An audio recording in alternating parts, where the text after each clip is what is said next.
India related గా ఈ data కనిపిస్తుందా? దీన్ని జాగ్రత్తగా మనం అర్థం చేసుకోవాలి. ఎల్ నినో రిలేటెడ్ గా ఇంపాక్ట్ ఎకానమీ మీద, స్టాక్ మార్కెట్ మీద, మీరు బయట కొనే వస్తువుల యొక్క ధరల మీద ఎలా ఉంటుంది అనేది ఈ డేటా చెప్తుంది. దీని గురించి మాట్లాడుకుందాం. ఆల్సో నిర్మలా సీతారామన్ గారు next phase banking reforms related గా కీలకమైన స్టేట్మెంట్స్ నిన్న రాత్రి చేశారు. దీని గురించి మాట్లాడుకుంటూ మన వాళ్ళు ఈ మధ్య కాలంలో హెచ్డిఎఫ్సి బ్యాంక్ గురించి అడుగుతున్నారు కదా, ఎందుకు మిగిలిన బ్యాంకులు పెరుగుతున్న హెచ్డిఎఫ్సి బ్యాంక్ ఎందుకు పడుతుందని. దీని గురించి కూడా ఇవాళ వీడియోలో డిస్కస్ చేసుకుందాం. After market analysis HDFC bank ఒక టాపిక్ ఇంక్లూడ్ చేశాను. And again to the market analysis US Iran related గా ఇంట్రెస్టింగ్ డేటా మనకు కనిపిస్తుంది. ఇరాన్ యుఏఈకి సంబంధించిన ట్యాంకర్ ని డిటైన్ చేస్తే, స్వాధీనం చేసుకుంటే దానికంటే స్ట్రాంగ్ గా ఇప్పటి వరకు మేము డిఫెన్సివ్ గా ఉంటూ వచ్చాం, కానీ ఇకపై అఫెన్సివ్ కు వెళ్తాం. అంటే కామ్ గా కూర్చునేది లేదు. బ్లాకెట్ ని రిమూవ్ చేయకపోతే మీ మీద యుద్ధానికి వస్తాం, అంటే అమెరికా మీదకి యుద్ధానికి వస్తాం అని ఎలా ఇరాన్ స్టేట్మెంట్స్ కనిపిస్తున్నాయి. దీని గురించి కూడా మాట్లాడుకుంటూ మన ఇండియాకి సంబంధించిన అన్ఎంప్లాయ్మెంట్ డేటా, గ్లోబల్ గా ఉంటున్న యూఎస్ కి సంబంధించిన డేటా, మన ఇండియాకి సంబంధించిన అగ్రికల్చర్, బ్యాంకింగ్, అన్ఎంప్లాయ్మెంట్ డేటా, వీటన్నిటిని డిస్కస్ చేసుకుంటూ గోల్డ్ అండ్ సిల్వర్ రిలేటెడ్ గా ఉన్న లేటెస్ట్ ప్రైస్ అప్డేట్స్ ని మాట్లాడుకుంటూ ఎఫ్ఐడిఐ డేటాలో ఇంట్రెస్టింగ్ ఈసారి బై సైడ్ మనకు కనిపించారు. ఈవెన్ మార్కెట్ పడినా ఈ డేటాని కవర్ చేసుకుంటూ ఎఫ్ఐఎస్ ఒక షార్ట్స్, ఇండియన్ మార్కెట్ ఒక ఇవాళ యాక్టివిటీని మాట్లాడుకుంటూ మన మార్కెట్ అనాలిసిస్ ని ఎండ్ చేద్దాం. Hello friends, welcome to day trader Telugu. Good evening. First ఈ డేటాతో స్టార్ట్ చేద్దాం. ఇప్పుడు 21 లక్షల హెక్టార్లలో మన ఇండియాలో వ్యవసాయం జరగలేదు. గతంతో పోలిస్తే నెల డేటా కనిపిస్తుంది. జాగ్రత్తగా చూసారంటే 1037 లక్షల హెక్టార్లలో గతంలో వ్యవసాయం జరిగితే ఇప్పుడు 1016 లక్షల హెక్టార్లలోనే వ్యవసాయం జరిగిందని, సుమారుగా 21 లక్షల హెక్టార్లలో వ్యవసాయం జరగలేదని, ఎల్ నినో రిలేటెడ్ గా ఇంపాక్ట్ క్లియర్ గా కనిపిస్తుందని. ఇది ఆల్మోస్ట్ అన్నిటి మీద ప్రభావం చూపించింది, కానీ ఎక్కువ ప్రభావం ప్యాడీ మీద కనిపిస్తుంది. కొంచెం జూమ్ చేస్తున్నాను. తర్వాత pulses, sugar cane, cotton and rest of the ఏవైతే క్రాప్స్ మన ఇండియాలో పండుతూ ఉంటాయో ఖరీఫ్ సీజన్ లో, వాటి రిలేటెడ్ గా ఇంపాక్ట్ క్లియర్ గా కనిపిస్తున్నట్టు 2025, 26 డేటాని కంపారిజన్ చేస్తున్నప్పుడు మనకు అర్థం అవుతుంది. సో క్లియర్ గా గతంతో పోలిస్తే ఈసారి మన క్రాప్ ఒక ఈల్డ్ అయితే తగ్గే అవకాశం ఉంది, అవుట్పుట్ అయితే తగ్గే అవకాశం ఉంది. సో దట్ మన ప్రైజెస్ ఏవైతే ఉంటాయో అగ్రికల్చర్ ని బేస్ చేసుకొని వాటి ధరలు పెరిగే అవకాశం ఉంది. అంటే దేర్ బై ఇన్ఫ్లేషన్ ఇంపాక్ట్ చేసే అవకాశం కూడా లేకపోలేదు. So El Nino impact crop wise గా ఖరీఫ్ సీజన్ లో అయితే క్లియర్ గా కనిపిస్తుంది. అండ్ తర్వాత ఇండియా రిలేటెడ్ గా ఇంపార్టెంట్ డేటా ఇది. నిర్మలా సీతారామన్ గారు next phase of banking reforms related గా చర్యలు తీసుకోబోతున్నారని, హై పవర్డ్ కమిటీని పెట్టి బ్యాంకింగ్ సిస్టమ్ రిలేటెడ్ గా ఉన్న వాటిపై, ఫైనాన్షియల్ సిస్టమ్ పై స్ట్రెంగ్త్ చేసేలా డెసిషన్ తీసుకోవాలని చూస్తున్నట్టు, స్పెషల్లీ యువతని టార్గెట్ చేస్తూ వాళ్ళ రిలేటెడ్ గా సేవింగ్స్ ని పెంచి, బ్యాంక్స్ లో, పబ్లిక్ సెక్టర్ బ్యాంక్స్ లో ఎక్కువ డిపాజిట్స్ వచ్చేలా, వాటి యొక్క కాంపిటేటివ్నెస్ ని పెంచేలా నెక్స్ట్ ఫేజ్ ఆఫ్ రిఫార్మ్స్ ఉంటాయని, ఈ పబ్లిక్ సెక్టర్ బ్యాంక్స్ అన్ని కూడా యంగ్ పాపులేషన్ కి స్ప్రెడ్ అవ్వాలి, దాని రిలేటెడ్ గా ఎక్కువ ఫోకస్ ఈ బ్యాంక్స్ అన్ని చేయాల్సి ఉంటుందని, పబ్లిక్ సెక్టర్ బ్యాంక్స్ రిలేటెడ్ గా బ్యాలెన్స్ షీట్స్ ని ఇంప్రూవ్ చేసుకుంటూ యంగ్ జనరేషన్ ని టార్గెట్ చేస్తూ వచ్చే నెక్స్ట్ జనరేషన్ ఆఫ్ రిఫార్మ్స్ ని, నెక్స్ట్ ఫేజ్ ఆఫ్ రిఫార్మ్స్ ని త్వరలో తీసుకురావాలనేలా బ్యాంక్స్ ని, పబ్లిక్ సెక్టర్ బ్యాంక్స్ ని నిర్మలా సీతారామన్ గారు అడగడం జరిగింది. సో బ్యాంక్స్ అన్ని కూడా నిర్మలా సీతారామన్ గారు చేసిన స్టేట్మెంట్స్ తో యంగ్ జనరేషన్ ని టార్గెట్ చేస్తూ ఒకవేళ ఏమైనా స్టెప్స్ తీసుకుంటుంటే అవి public sector banks, only public sector banks ని అడిగారు. అవి పబ్లిక్ సెక్టర్ బ్యాంక్స్ రిలేటెడ్ గా అడ్వాంటేజ్ అవ్వచ్చు. ఆల్రెడీ చాలా వరకు పబ్లిక్ సెక్టర్ బ్యాంక్స్ అన్ని కూడా వాళ్ళ ఎన్పిఎస్ ని ఇంప్రూవ్ చేసుకుంటూ, నెట్ ఇంట్రెస్ట్ మార్జిన్స్ ని ఇంప్రూవ్ చేసుకుంటూ, అసెట్ క్వాలిటీ పరంగా స్టెబిలిటీ మెయింటైన్ చేస్తూ, మార్జిన్స్ ఇంప్రూవ్ చేసుకుంటూ, ఆర్ఓఐ కానీ ఇంప్రూవ్ చేసుకుంటున్నాయి. బట్ కాన్స్టెంట్ ఫోకస్ ఎక్కువగా పబ్లిక్ సెక్టర్ బ్యాంక్స్ రిలేటెడ్ గా ఇస్తూ ఉండడం, ఫర్దర్ గా కూడా పబ్లిక్ సెక్టర్ బ్యాంక్స్ రిలేటెడ్ గా కేంద్రం ఆపరేటింగ్ మెట్రిక్స్ పరంగా ట్రాక్ చేస్తుంటుందన్న ఒక సంకేతాన్ని పబ్లిక్ సెక్టర్ బ్యాంక్స్ లోకి తీసుకెళ్తుంది. దేర్ బై ఇండైరెక్ట్ గా ప్రెషర్ ని కూడా వాటి మీద పెట్టి ఎంప్లాయీస్ ద్వారా బిజినెస్ ని క్రియేట్ చేసే ప్రయత్నం కూడా పబ్లిక్ సెక్టర్ బ్యాంక్స్ చేసే అవకాశం ఉంది. ఇదిలా ఉంటే ఇండియాకి సంబంధించిన అన్ఎంప్లాయ్మెంట్ డేటా 5.1% కి ఫాల్ అయిందంట జూలైలో 5.5 నుంచి. సో అన్ఎంప్లాయ్మెంట్ గతంలో కంటే ఇప్పుడు తగ్గిందనేలా నేషనల్ స్టాటిస్టిక్ ఆఫీస్ నుంచి మనకి డేటా అప్డేట్ అవుతూ ఉంది. యుఎస్ ఇరాన్ గురించి మాట్లాడుకోవాలి. ఇరాన్ వాళ్ళు యుఏఈకి సంబంధించిన ట్యాంకర్ స్ట్రైట్ ఆఫ్ హార్మోజ్ నుంచి వెళ్తుంటే దాన్ని కంటైన్ చేశారు, దాన్ని ఆపి స్వాధీనం చేసుకునే ప్రయత్నం చేశారు. యుఏఈ రిలేటెడ్ గా కానీ, సౌదీ రిలేటెడ్ గా కానీ, ఒమెన్ రిలేటెడ్ గా కానీ, ఆ చుట్టుపక్కల ఉన్న మిడిల్ ఈస్టర్న్ కంట్రీస్ రిలేటెడ్ గా కానీ రీసెంట్ లో కొంత వాతావరణం అయితే డిస్టర్బ్ అయింది. ఒకప్పుడు ఏదైనా ఇష్యూస్ ఉంటున్నా అవి ఇండైరెక్ట్ గా తీర్చుకునే వాళ్ళు కాస్త ఇప్పుడు డైరెక్ట్ గానే ఒకరి మీద ఒకరు యాక్షన్ తీసుకునే స్టేజ్ కి అయితే వెళ్లారు. అండ్ ఇరాన్ వాళ్ళ ఈ కామెంట్స్ చూడాలి. ఇరాన్ వాళ్ళు ఇక్కడ బ్లాక్ చేస్తే యుఎస్ నావల్ బ్లాకేట్ తో ఇక్కడ అమెరికా బ్లాక్ చేసిందా, అది త్వరలో లిఫ్ట్ చేయలేదంటే, త్వరలో యుఎస్ వాళ్ళు కానీ ఇరాన్ వాళ్ళ ఒప్పందానికి వచ్చి కానీ తగ్గలేదంటే, ఇకపై డిఫెన్సివ్ గా ఉన్న మేము అఫెన్సివ్ కు వెళ్తాం, ఫుల్లీ అఫెన్సివ్ కు వెళ్తాం. అంటే జస్ట్ మీరు ఏదో దాడి చేస్తే మేము దాన్ని అడ్డుకోవడం, అయితే మీరు మా మీద ఒక రాయి వేస్తే ఆ రాయిని మేము అడ్డుకొని ఆపుకుంటూ మేము ప్రొటెక్ట్ చేసుకునే డిఫెన్సివ్ నేచర్ నుంచి మేము తిరిగి రాళ్ళు వేసి, మీరు రాయి వేయకపోయినా మేము తిరిగి రాయి వేసి, మేము డామేజ్ చేసి మిమ్మల్ని మమ్మల్ని అక్కడి నుంచి వెళ్ళగొట్టే ప్రయత్నం, మా హక్కులు మేము కాపాడుకునే ప్రయత్నం చేస్తామనేలా ఇరాన్ వాళ్ళు ఇండైరెక్ట్ స్టేట్మెంట్స్ అయితే కనిపిస్తూ ఉన్నాయి. ఇరాన్ వాళ్ళు ఈ లెవెల్లో వార్నింగ్ ఇస్తుంటే ట్రంప్ చేస్తున్న కామెంట్స్ అయితే ముందు మీరు వైట్ ఫ్లాగ్ ఊపేయండి, అంటే సరెండర్ అయిపోండి, ఇంకెందుకు మించి మీరు ఏం చేయలేరు. ఆల్మోస్ట్ మొత్తం కూడా స్ట్రైట్ ఆఫ్ హార్మోజ్ మా కంట్రోల్లోనే ఉంది, ఇరాన్ కూడా ఆల్మోస్ట్ నేను అనుకుంటే నా కంట్రోల్లోకి వచ్చేస్తుంది అనే కామెంట్స్ ట్రంప్ దగ్గర నుంచి వస్తూ ఉన్నాయి. ఎప్పుడైతే ఇరాన్ వాళ్ళు ఈ స్టేట్మెంట్స్ చేశారు అండ్ యూఏఈకి సంబంధించిన ట్యాంకర్ ని స్వాధీనంలోకి తీసుకున్నారో క్రూడ్ ఆయిల్ $90 పర్ బ్యారెల్ లోనే ఉంటూ వచ్చింది కాస్త 87, 88 ఆ జోన్ లో ఉంటూ వచ్చింది కాస్త ఒక్కసారిగా 91 అబోవ్ వెళ్ళి ప్రెసెంట్ $91 పర్ బ్యారెల్ దగ్గరగా ఉంది. అండ్ యుఎస్ రూపీ కూడా రీసెంట్ టైమ్స్ లో 95 దగ్గరకు వెళ్ళింది, నిన్న 95.6 దగ్గరకు వచ్చింది, ఇప్పుడు 95.7 దగ్గరగా ఉంది. సో ఇవాళ కూడా నేను ఎఫ్ఐఎస్ రిలేటెడ్ గా సెల్లింగ్ అయితే ఎక్స్పెక్ట్ చేశాను, కానీ ఎఫ్ఐఎస్ రిలేటెడ్ గా 1651 crore దగ్గరగా ఈసారి బై నెంబర్ కనిపిస్తుంది. ఈవెన్ డిఐఎస్ కూడా 2579 crore 2579 crore దగ్గరగా బై సైడ్ అయితే మనకు కనిపిస్తున్నారు. నెట్ షార్ట్స్ ఎఫ్ఐఎస్వి 89% దగ్గరగా మార్కెట్ లో హెవీగానే ఉన్నాయి. రెస్ట్ ఆఫ్ ద డేటా మాట్లాడుకునే ముందు ఈ డేటా చాలా ఇంట్రెస్టింగ్ గా అనిపించింది.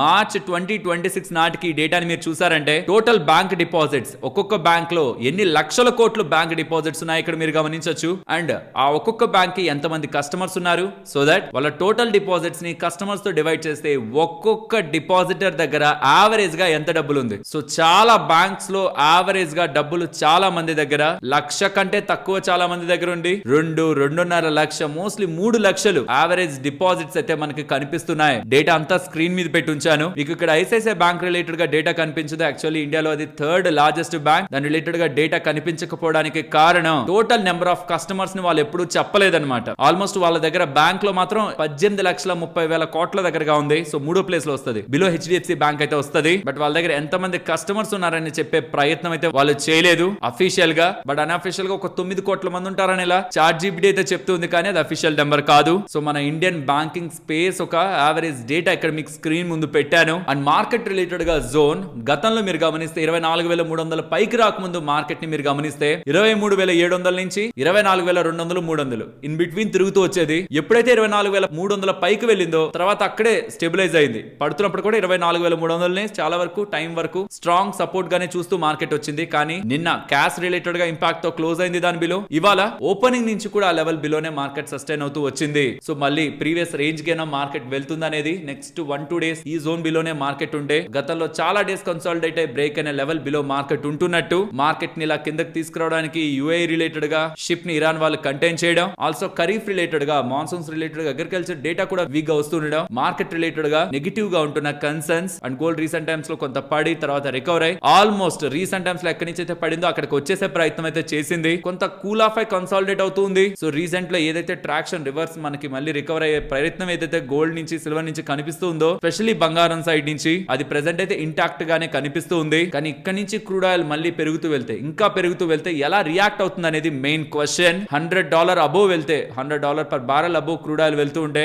ఈక్విటీ మార్కెట్స్ కి, గోల్డ్ అండ్ సిల్వర్ కి అదొక లిట్మస్ టెస్ట్ లాంటిది. కొంచెం వోలటాలిటీ పెరిగే అవకాశం బంగారం ఈవెన్ మార్కెట్స్ రిలేటెడ్ గా క్రూడ్ ఆయిల్ ఎక్కడి నుంచి పెరుగుతుంటాయి. ఇప్పటి వరకు ఒక లెక్క 90, 95, 100 అది దాటుతున్నప్పుడు ఇంకొంచెం పానిక్నెస్ పెరుగుతుంది. గోల్డ్ అండ్ సిల్వర్ రిలేటెడ్ గాను ఈవెన్ స్టాక్ మార్కెట్ రిలేటెడ్ గాను గతంలో అయితే అలానే రియాక్ట్ అయ్యాయి. బట్ అవి రియాక్ట్ అయ్యి ఇప్పుడు ఏమైనా సెన్సిటివిటీని కోల్పోయి ఇప్పుడు ఏం పెద్ద పట్టించుకోవాలన్నది ఈసారి ఇంట్రెస్టింగ్ గా మార్కెట్ రిలేటెడ్ గా రియాక్షన్ తో మనకు అర్థం అవుతుంది. Let's wait and see friends. ఇలా మార్కెట్ లో ఉంటున్న టోటల్ ఇన్ఫర్మేషన్ ని సింప్లిఫై చేస్తూ వీడియో మీ ముందుకు తీసుకురావడానికి మేము ఎఫర్ట్స్ ని పెట్టామని మీరు అనుకుంటే మన వీడియోని ఒక లైక్ చేస్తూ పెడుతున్న ఎఫర్ట్స్ ని ఎంకరేజ్ చేయండి. ఇవాల్టి మార్కెట్ అప్డేట్స్ అండ్ ఇంపార్టెంట్ డేటాని మాట్లాడుకునే ముందు హెచ్డిఎఫ్సి బ్యాంక్ గురించి మాట్లాడుకోవాలి. చాలా మంది మన వాళ్ళు, ఈవెన్ మన వాళ్ళని కాదు, స్టాక్ మార్కెట్ లో చాలా టైం బ్యాక్ వచ్చిన వాళ్ళందరూ కూడా హెచ్డిఎఫ్సి బ్యాంక్ ఒక గోల్డ్ స్టాండర్డ్ బ్యాంక్, దాంట్లో పెట్టాలా కళ్ళు మూసుకొని ఉండిపోవచ్చు, చాలా స్ట్రాంగ్ గా పెరుగుతుందని ఒక ఒపీనియన్ తో స్టాక్ రిలేటెడ్ గా కూడా చాలా మంచి లాభాలని చూస్తూ వస్తుండేసరికి ఆ బ్యాంక్ ని, హెచ్డిఎఫ్సి బ్యాంక్ ని స్ట్రాంగ్ గా బిలీవ్ చేస్తే పెట్టుబడులు పెట్టిన వాళ్ళందరూ కూడా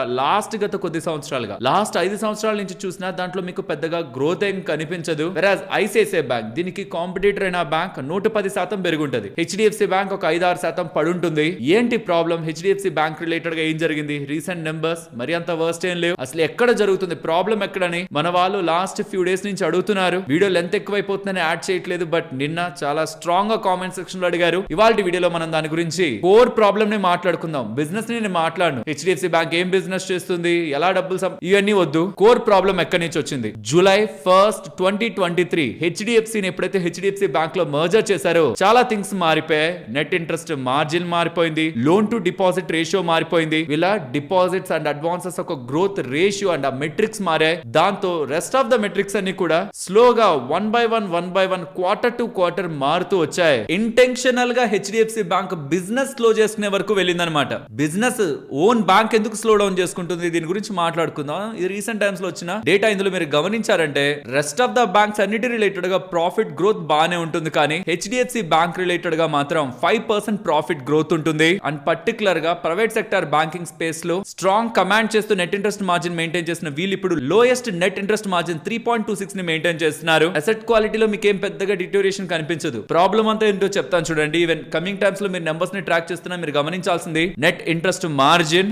loan to deposit growth, loan to deposit ratio, ఈ రెండింటినే మీరు ప్రధానంగా గమనించాలి. దేనికంటే ఒకసారి ఈ టేబుల్ ని చూడండి. ఈ మర్జర్ జరగక ముందు 2023 జూలై 1 ఈ మర్జర్ జరగక ముందు వీళ్ళ నెట్ ఇంట్రెస్ట్ మార్జిన్ ఇండస్ట్రీలోనే హైయెస్ట్ స్టాండర్డ్స్ ని మెయింటైన్ చేసేది 4.4 దగ్గరగా. ఆఫ్టర్ మర్జర్ 3.8 కి పడిపోయింది. ఎందుకు పడిపోయిందో కూడా చెప్తాను. కాస్ట్ ఆఫ్ ఫండ్స్ 3.9 నుంచి 4.7 కి పెరిగాయి. లోన్ డిపాజిట్ రేషియో 86-87 ఉన్నది కాస్త 110 కి వెళ్ళింది. 110 అంటే వాళ్ళకి డిపాజిట్స్ 100 రూపాయలు వస్తుంటే 110 రూపాయలు లోన్స్ ఇస్తున్నారనేలా వెళ్ళింది. And even Kasa average deposits కూడా గతంలో కంటే రీసెంట్ టైమ్స్ లో వీక్ అయ్యాయి. ఎందుకు జరిగింది ఇదంతా? HDFC bank current account, savings account ద్వారా లో కాస్ట్ డిపాజిట్స్ ని తెచ్చుకుంటుంది, హై కాస్ట్ లోన్స్ ఇస్తుంది అంటే హై ఇంట్రెస్ట్ లోన్స్ ఇస్తుంది, నెట్ ఇంట్రెస్ట్ మార్జిన్ మంచిగా మెయింటైన్ చేస్తుంది, కాస్ట్ ఆఫ్ ఫండ్స్ ని తగ్గించుకోగలుగుంటుంది, నెట్ ఇంట్రెస్ట్ మార్జిన్ ని మెయింటైన్ చేయగలుగుంటుంది, లోన్ టు డిపాజిట్స్ కూడా ఎల్డిఆర్ కూడా రేషియో కూడా హెల్దీగా ఆర్బీఐ 75% దగ్గరగా మెయింటైన్ చేయమన్నా మెజారిటీ ఆఫ్ బ్యాంక్స్ మెయింటైన్ చేసేటట్టు 80-85% దగ్గరగా మెయింటైన్ చేయగలుగుంటుంది. బట్ ఎప్పుడైతే హెచ్డిఎఫ్సి దీంట్లో మర్జర్ చేశారో హెచ్డిఎఫ్సి కి కాసా ఏం లేదు కదా, అదొక ఎన్బిఎఫ్సి. దానికి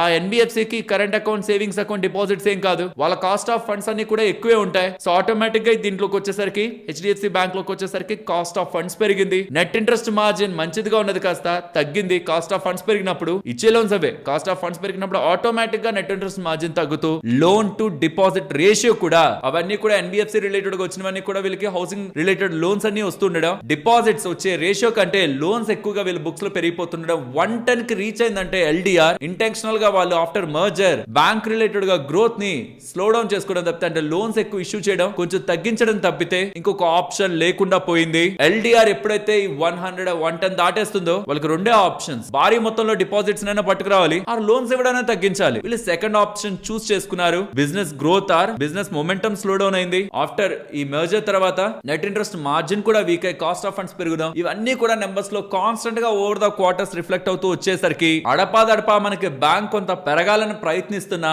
ఎప్పుడైతే నెంబర్స్ వస్తాయో, నెంబర్స్ లో ఎప్పుడైతే డేటా కనిపిస్తుందో మళ్ళీ కొంత స్ట్రాంగ్ పుష్ అయితే కిందకు వస్తూ వచ్చింది. అండ్ అలానే ఇదే వీక్ అనుకోకండి. మ్యూచువల్ ఫండ్స్ ఫేవరెట్ ఇది. ఐసిఐసిఐ బ్యాంక్ లో ఎంతైతే మ్యూచువల్ ఫండ్స్ హోల్డ్ చేస్తున్నారో హెచ్డిఎఫ్సి బ్యాంక్ లో కూడా అంతే మ్యూచువల్ ఫండ్స్ హోల్డ్ చేస్తున్నారు. అండ్ ప్రైస్ టు బుక్ ఎప్పుడూ లేనంత విధంగా మనకి చాలా అట్రాక్టివ్ లో కనిపించే bank present private sector bank ఇది. కానీ ప్రాబ్లం కూడా మీతో చెప్పాను, మార్కెట్ కి గ్రోత్ ఇంపార్టెంట్. ఆ గ్రోత్ ప్రెసెంట్ ఇక్కడ మిస్ అవుతూ ఉండడమే స్టాక్ ప్రైస్ లో మీకు మొమెంటం కనిపించట్లేదు. మరి ఇప్పుడు నేను డబ్బులు పెట్టచ్చా, ఇక్కడ నేను కొనుక్కోవచ్చా అంటే నెంబర్స్ లో మీకు గ్రోత్ ఎప్పుడైతే కనిపిస్తుందో స్టాక్ అప్పుడే పెరుగుతుంది. మనం కొన్నాం కదా అని పెరగదు. గ్రోత్ ఎప్పుడైతే కనిపిస్తుందో అప్పుడే పెరుగుతుంది. సో లోన్స్ కంటే కూడా డిపాజిట్స్ స్ట్రాంగ్ గా ఉండాలి. ఆ డిపాజిట్స్ ఒక మొమెంటం స్ట్రాంగ్ అయి లోన్స్ ని కూడా వాళ్ళు హై మొమెంటం తో ఇవ్వగలిగి బిజినెస్ ని గ్రో చేసుకుంటున్న ఎన్విరాన్మెంట్ లో లోన్ టు డిపాజిట్ రేషియో కూడా హెల్దీ రేషియోస్ కి వస్తున్నప్పుడు ఆల్మోస్ట్ 90s దగ్గరగా 90s to 100s in between maintain అవుతుంది. ఇన్ బిలో ఫాల్ అయితే 90 బిలో ఫాల్ ఇంకా మంచి జోన్స్ లోకి వస్తూ ఉంటే వీళ్ళకి కూడా లోన్స్ ఇచ్చే మొమెంటం పెరుగుతుంది. కాబట్టి on that case net interest margin కూడా రీసెంట్ టైమ్స్ లో కాన్స్టెంట్ గా డిక్లైన్ అవుతూ వస్తున్నది కాస్త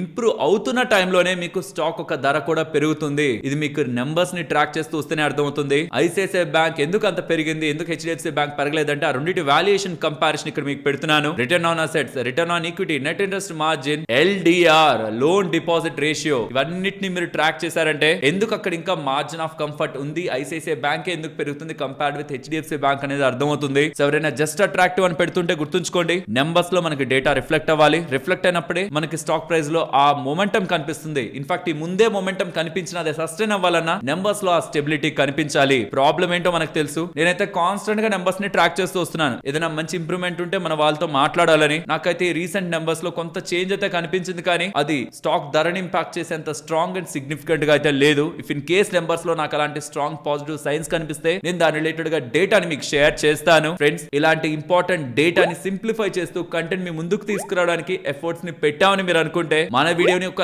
లైక్ చేస్తూ పెడుతున్న ఎఫర్ట్స్ ని ఎంకరేజ్ చేయండి. అంబానీ ఒక మాస్టర్ ప్లాన్ చూడండి. ఫస్ట్ ఏమో 299 రూపీస్ ప్లాన్ జియో ప్లాన్ ని తీసేసి ఎయిర్టెల్ వాళ్ళు తీసేశారు, జియో వాళ్ళు తీసేశారు. స్లోగా ఇండస్ట్రీ అంతా 299 ప్లాన్ లేదు అనేలా డిస్కషన్ రప్పించి తర్వాత మళ్ళీ 299 ప్లాన్ ని తీసుకొచ్చి 299 ప్రైమ్ మెంబర్షిప్ ప్లాన్ ని తీసుకొచ్చి దీన్ని మేము 2027 వరకు తీసేదే లేదు, గ్యారంటీడ్ ప్రైస్ సెప్టెంబర్ 5th 2027 వరకు ఇదే ప్రైస్ ఉంటుందనేలా యూజర్స్ కి చెప్పే ప్రయత్నం చేశారు. సో దట్ ఎవరెవరైతే ఎయిర్టెల్ 349 చార్జ్ చేస్తుంది ఇప్పుడు బేస్ ప్లాన్ కి జియోలో 299 ఉంది కదా అని షిఫ్ట్ అవుతారు. సో బిజినెస్ పెంచుకోవచ్చు అనే ఆలోచన జియో దగ్గర నుంచి కనిపిస్తుంది. మరి దీన్ని ఎయిర్టెల్ థ్రెట్ గా భావించి మళ్ళీ 299 ప్లాన్ ని తీసుకొస్తుందా, లేదు వాళ్ళు ఇస్తున్న సర్వీసెస్ స్ట్రాంగ్ గా ఉన్నాయని బిలీవ్ చేస్తూ జియో 299 ప్లాన్ కంటే కూడా వీళ్ళ 349 ప్లాన్ కి కస్టమర్స్ మోర్ వాల్యూ అని చూస్తారని అనుకుంటుంది అనేది చూడాలి. బట్ ఎయిర్టెల్ ఫస్ట్ నుంచి కూడా మిగిలిన వాళ్ళు ఎలా ఉన్నా సరే కొంత ప్రీమియమే మెయింటైన్ చేస్తుంటారు కదా రీఛార్జెస్ రిలేటెడ్ గా. జియో కొంత తక్కువలోనే వస్తుంది, ఎయిర్టెల్ కొంత ఎక్కువలోనే వస్తుంది, అండ్ బిఎస్ఎన్ఎల్ అన్నిటికంటే బాగానే తక్కువలో పెడుతుంది. కానీ మీరు సిమ్ కార్డ్ తీసుకోవాలన్నా ఏదైనా సర్వీసెస్ కోసం కావాలన్నా కొంచెం టఫ్ సిచ్యువేషన్స్ ని ఫేస్ చేయాల్సి ఉంటుంది. ఇంతకీ ఈ తీసుకునే డెసిషన్ తో ఎయిర్టెల్ నుంచి జియోలకి షిఫ్ట్ అవడం, పోర్ట్ అవడం పెరుగుతుంది అని మీరు ఏమైనా ఎక్స్పెక్ట్ చేస్తున్నారా? నెక్స్ట్ 2 months తర్వాత తెలుస్తుంది అనమాట ఆ డేటా. మనకి 2 months లాగ్ లో ఉంటుంది subscribers data. Let's see Jio వాళ్ళ ఈ ప్లాన్ అండ్ గ్యారంటీడ్ ఇంత టైం పాటు సెప్టెంబర్ 5th పాటు 2027 వరకు కూడా మేము మార్చమని చెప్తున్న ఈ అప్డేట్ ఎంత బిజినెస్ ని వీళ్ళకి తెస్తుందని. అండ్ ఇంకొకటి వీళ్ళు ఇప్పుడు ఇలా చెప్పేశారు కాబట్టి ఎయిర్టెల్ వాళ్ళు కమింగ్ టైమ్స్ లో ప్లాన్ ప్రైజ్లు పెంచాలనుకున్నా జియో వాళ్ళు ఖచ్చితంగా పెంచమని చెప్పేశారు. ఇప్పుడు మనం పెంచుకుంటూ వెళ్తే బిజినెస్ డౌన్ అవుతుందని ప్లాన్ ప్రైజ్లు పెంచే అవకాశం కూడా ఎయిర్టెల్ వాళ్ళకి తగ్గే అవకాశం ఉంది. సో కాబట్టి స్టాక్ ధరలో కూడా కొంత ప్రెషర్ కనిపించింది. బికాస్ ఇంకా యాక్టివ్ హైక్స్ చేయాలంటే జియో వాళ్ళు మాత్రం స్టేబుల్ గా ఒక ప్లాన్ ని నెక్స్ట్ 1 year పాటు ఫిక్స్ చేసేశారు. నెక్స్ట్ కాపర్ రిలేటెడ్ గా ఒక ఇంపార్టెంట్ డేటా అయితే కనిపిస్తుంది. World largest copper miner BHP group వాళ్ళు నెక్స్ట్ 10 years లో 10 million tons per annum దగ్గరగా కాపర్ సప్లై షార్ట్ ఫాల్ ఉంటుందని, demand for the commodities prior cycles కంటే కూడా మోర్ బ్రాడ్ బేస్డ్ గా ఉన్నాయని, ఎస్పెషల్లీ కాపర్ రిలేటెడ్ గా ఉందనేలా అప్డేట్స్ చేస్తున్నారు. అండ్ స్ప్రెడ్స్ కూడా కాపర్ రిలేటెడ్ గా వైడెన్ అవుతున్నాయి. ఓవరాల్ రీసెంట్ టైమ్స్ లో కాపర్ రిలేటెడ్ గా స్ట్రాంగ్ ట్రాక్షన్ అయితే కనిపిస్తుంది. అండ్ దాని రిలేటెడ్ గా ఫర్దర్ డేటా అయితే ఇది. బట్ ఎవరైనా ఈ అప్డేట్స్ అన్నిటిని వింటూ ఏదో జరిగిపోబోతుంది కాపర్ లని భారీ మొత్తంలో డబ్బులు ఎవరైనా పెడదాం అనుకుంటే గుర్తుంచుకోండి, they are not like stocks. అంటే మీకు ఎర్నింగ్స్ వచ్చి EPS వచ్చి దాంతో గ్రోత్ ఫ్యాక్టర్స్ ఉండి స్టాక్ పెరగడమే ఉండదు. డిమాండ్ అండ్ సప్లై, డిమాండ్ ఉంటున్నప్పుడు రాకెట్ లా వెళ్తూ ఉంటాయి, డిమాండ్ లేనప్పుడు అలానే జెట్ స్పీడ్ తో కిందకు కూడా వస్తాయి. ఆ డిమాండ్ ఎంత వరకు ఉంటుంది అండ్ దాని రిలేటెడ్ గా డేటా ఫ్యాక్టర్స్ సపోర్ట్ ఎలా చేస్తున్నాయి, ఇవి కాన్స్టెంట్ గా ట్రాక్ చేయగలుగుతున్నప్పుడే ఈ స్పేస్ లో మనకి కంఫర్ట్ ఉంటుంది పెట్టుబడి చేశాక. ఎల్స్ లాభాలని కంటితో అలానే చూస్తూ ఉంటాం, మంచి లాభాలు వచ్చాయి అనుకుంటాం, సడన్ గా ఒక 20-30% పడిపోయినప్పుడు ఎందుకు పడిందో అర్థం కాదు, ఇంకా ఉంచాలో లేదో అర్థం కాదు. కాబట్టి మెటల్స్ రిలేటెడ్ గా పెట్టుబడులు చేస్తున్నప్పుడు మాత్రం గ్లోబల్ గా ఉంటున్న ఇంపార్టెంట్ ఫ్యాక్టర్స్ అన్నిటిని మీరు ట్రాక్ చేస్తూ రావాలి. మోస్ట్లీ అవి మన మార్కెట్ అనాలిసిస్ వీడియోలో రెగ్యులర్ గానే షేర్ చేస్తూ వస్తాను. అండ్ నాస్డాక్ వాళ్ళు గ్లోబల్ గా ఉంటున్న వాళ్ళ ట్రేడింగ్ టైమింగ్స్ ని మార్చాలని అయితే చూస్తున్నారు. ఒకవేళ అది మార్చారనుకోండి 5 days a week Nasdaq open లో ఉంటుంది, 23 hours a day ఓపెన్ లోనే ఉంటున్నట్టు అనమాట. మళ్ళీ రిపీట్ చేస్తున్నాను, 23 hours per day, only 1 hour close ఉంటది, రెస్ట్ మొత్తం ఓపెన్ ఉంటది. 5 days a week Nasdaq open లో ఉంటున్నట్టు. వాళ్ళు ఒక న్యూ ట్రేడింగ్ సెషన్ ఇంట్రొడ్యూస్ చేస్తున్నారు 9 PM నుంచి 4 AM వరకు, అది ఈస్టర్న్ టైమ్ లో. SEC వాళ్ళు, United states securities and exchange commission వాళ్ళు దీన్ని ఆమోదించారంటే ఇక 24 hours లో కేవలం 1 గంట 8 నుంచి 9 గంటల లోపు, సాయంత్రం 8 నుంచి 9 గంటల లోపు ఆ 1 గంట ఆగుంటది, మిగతా 23 hours కూడా లైవ్ లో ఉంటది. అండ్ సెబీ కొత్త సర్కులర్ ని నిన్న రిలీజ్ చేసింది అనమాట. ఎవరైనా లైవ్ లో మీకు ట్రేడింగ్ టిప్స్ ఇస్తూ ఉంటే ఇదిగోండి ఈ చార్ట్ లో ఇది కనిపిస్తుంది, ఇక్కడ నుంచి బ్రేక్ అయితే ఇక్కడికి వెళ్తే ఇది కొనొచ్చు, లేకపోతే ఇది అమ్మేయచ్చు, ఇలా చేయొచ్చు, అలా చేయొచ్చు అని ఎవరైనా లైవ్ లో మీకు ప్రిడిక్షన్స్ చెప్తూ ఉంటే live market data strictly prohibited అని, ఈవెన్ ఎడ్యుకేట్ చేయడానికి కూడా లైవ్ మార్కెట్ డేటాని చూపించకూడదని, ఒకవేళ ఏ డేటాని చూపించాలన్నా 30 రోజులు మినిమం 30 రోజులు డేటా చూపించకుండా, ప్రిసీడింగ్ డేటా కాకుండా దానికి ముందు డేటానే యూజ్ చేయాలని, అలా చూపించడం చట్టరీత్యా వైలేట్ చేస్తున్నట్టని, అండ్ ఎవరైతే చూపిస్తున్నారో వాళ్ళకి వార్న్ చేస్తూ దాని రిలేటెడ్ గా ఎవరైనా యాక్షన్ తీసుకుంటున్నారో వాళ్ళని తీసుకోవద్దని అలర్ట్ చేసే ప్రయత్నం సెబీ వాళ్ళు చేస్తున్నారు. నెక్స్ట్ ఒక ఇంపార్టెంట్ అప్డేట్ డిఫెన్స్ మినిస్ట్రీ దగ్గర నుంచి కనిపిస్తుంది. డిఫెన్స్ మినిస్ట్రీ వాళ్ళు 6th పాజిటివ్ ఇండిజనైజేషన్ లిస్ట్ అయితే రిలీజ్ చేశారు. 405 ఐటమ్స్ రిలేటెడ్ గా, అందులో 16 దగ్గరగా ఐటమ్స్ ఇండియన్ కోస్ట్ గార్డ్ కి సంబంధించినవి, 389 దగ్గరగా items defence public sector undertakings related గా కేటగిరైజ్ అవ్వబడుతున్నాయి. బిజినెస్ పొటెన్షియల్ ఆల్మోస్ట్ 3070 crores దగ్గరగా ఉంటుందని, అండ్ అందులో ఏ కంపెనీస్ లాభం పొందబోతున్నాయో కూడా అప్డేట్ చేశారు. ఇక్కడ మీరు గమనించొచ్చు భారత్ ఎలక్ట్రానిక్స్, దానికే ఆల్మోస్ట్ ఈ 405 ఐటమ్స్ లో 227 దగ్గరగా ఐటమ్స్ దాని కిందకి వెళ్తాయని, నెక్స్ట్ హెచ్ఏఎల్ 86 ఐటమ్స్ వెళ్తాయని, Goa shipyard 20 items, ICG 16 items, Bharat dynamics 13 items and Hindustan shipyard 15 items. Also కొన్ని చిన్న projects BEML, garden reach shipbuilders, Midhani, Mishra Dhatu Nigam linked entities కి, మినిషన్స్ ఇండియా లిమిటెడ్ వీటన్నిటికి కూడా ఈ ప్రాజెక్ట్స్ వెళ్ళబోతున్నట్టు, ఈ ఐటమ్స్ అవి డెలివర్ చేస్తాయనేలా అప్డేట్స్ కనిపిస్తూ ఉన్నాయి. నెక్స్ట్ పేటిఎం గురించి మాట్లాడుకోవాలి. నిన్న పేటిఎం వాళ్ళు 5% దగ్గరగా వాటాని అమ్మబోతున్నారు. అదే విజయ్ శేఖర్ శర్మ గారు అమ్మబోతున్నారు అనేలా మార్కెట్ లో స్పెషల్లీ ఫైనాన్షియల్ ప్లాట్ఫామ్స్ లో కొంత బ్యాడ్ గా నిన్న సర్క్యులేట్ అయింది. కానీ దాని రిలేటెడ్ గా పేటిఎం వాళ్ళు క్లారిఫికేషన్ ఇచ్చారు. ఈ వాటాని అమ్ముతున్నది రెసిలియంట్ అసెట్ మేనేజ్మెంట్ వాళ్ళు. ఆ రెసిలియంట్ అసెట్ మేనేజ్మెంట్ రిలేటెడ్ గా విజయ్ శేఖర్ శర్మ గారికి లింక్ ఉన్నా సరే, ఆ రెసిలియంట్ అసెట్ మేనేజ్మెంట్ ఏదైతే వాటాని ప్రెసెంట్ అమ్మి ఆ డబ్బులు ఏదైతే వస్తుందో అది ఫైనల్ గా వెళుతున్నది అలీబాబాకి సంబంధించిన యాంట్ గ్రూప్ వాళ్ళకని. బికాస్ వాళ్ళు ఓసిడీస్ ద్వారా ఆప్షనల్లీ కన్వర్టబుల్ డిబెంచర్స్ ద్వారా రెసిలియంట్ అసెట్ మేనేజ్మెంట్ లో పెట్టుబడి చేస్తున్నారని, దాని రిలేటెడ్ గా ఉంటున్న దాన్నే వాళ్ళు ఇప్పుడు క్యాష్ చేసుకుంటున్నారని అప్డేట్స్ అయితే చేశారు. ఒక పాయింట్ లో అలీబాబా అండ్ యాంట్ గ్రూప్ వాళ్ళకి ఆల్మోస్ట్ 40% దగ్గరగా వాటా ఉండేది. పేటిఎం లో డైరెక్ట్ గా ఉన్న వాటాని మోస్ట్లీ అమ్మేశారు, ఇండైరెక్ట్ గా కూడా ఉంటున్న వాటాని అమ్ముతూ వస్తున్నారు. ఈ సేల్ తర్వాత ఇప్పుడు ఆల్మోస్ట్ ఒక 5% దగ్గరగా వాటాని అమ్మారు కదా, దీని తర్వాత ఇంకా ఓన్లీ 5% ఇండైరెక్ట్ ఎకనామిక్ ఇంట్రెస్ట్ మాత్రమే అలీబాబా గ్రూప్ కి అయితే ఉంటుంది.